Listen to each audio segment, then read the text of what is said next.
Okay, kabayan, balikan po natin ang ating palatuntunang ating alamin. Sa araw na ito, maiba po tayo ng paksain. Ano po? At tungo tayo sa hanap buhay, negosyo, para po ito ay para sa mga interesado kabayan.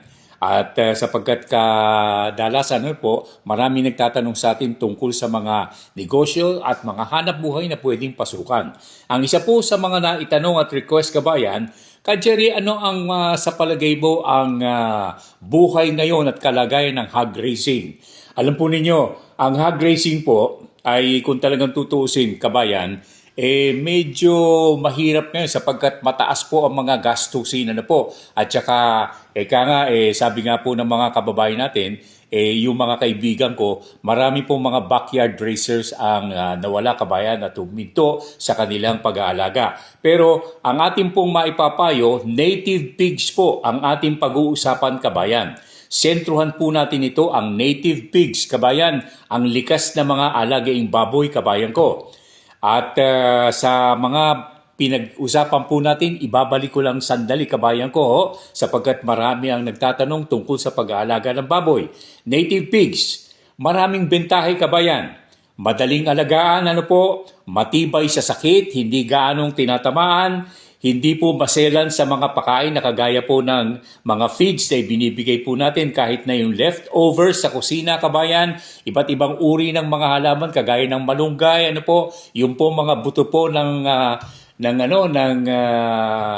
mga akasya kabayan, kinakain po nila.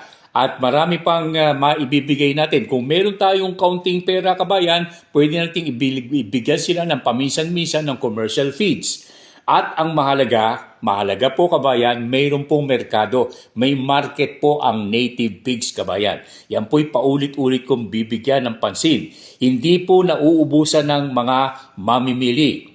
Kung may breeder po kayo, big pa lamang kita na. Maraming naghahanap po kabayan ko ng mga palakihing biik kabayan. Breeder po ang kailangan ninyo, yung pong inahin at saka yung barako kabayan. Kahit na yung mga pinalaking biik, okay na rin po para sa tinatawag po nating deleching lechon kabayan. At kapag medyo malaki-laki na kabayan, lalong nabibili po ito sa karne at sa mga gumagawa po nagluluto ng lechon kabayan.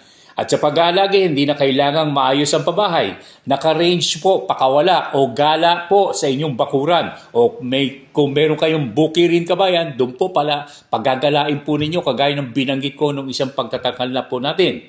Konting habong lamang, okay na. Yung parang bubong kabayan. Maglagay lang ng kahit na maliit na liguan, happy na po ang alaga po ninyong native pigs. Dahil nakagala, walang amoy po kabayan, no problem sa ating kapaligiran. At okay pa ang dumi sa ating paligid, nagiging abono, fertilizer. Environment friendly, sabi nga po ng mga kaibigan po natin sa ibang bansa na nanggaling po sa China at isang paraan na kanilang ginagawa pa simulat sa pole na nandyan po ang bansang China kabayan.